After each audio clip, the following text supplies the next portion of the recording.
Voici une affaire bien embarrassante dont la Côte d'Ivoire et le Mali n'avaient vraiment pas besoin.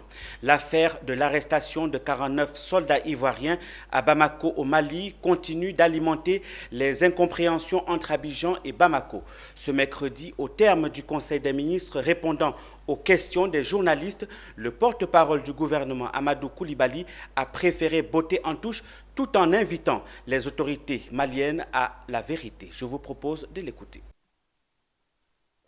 En ce qui concerne la situation de nos soldats au Mali, je voudrais rappeler que le Conseil de sécurité s'est réuni et à cet effet, un communiqué a été produit.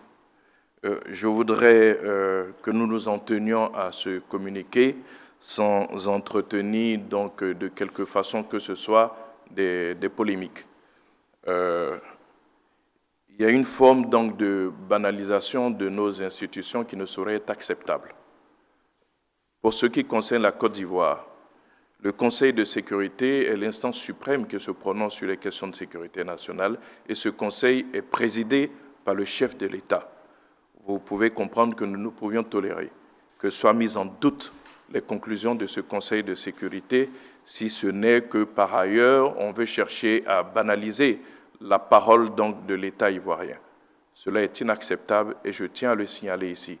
Pour ce qui est de ce que vous appelez une confusion, je pense que seules les autorités maliennes peuvent vous répondre. En tout état de cause, la défense tiendra très certainement un point de presse cet après-midi et vous aurez l'occasion de pouvoir leur poser toutes les questions sur cette situation. Je peux émettre un seul commentaire. Au Mali, ceux qui sont au pouvoir aujourd'hui sont des militaires, dont certains sont des forces spéciales. Ils savent comment on renverse un régime.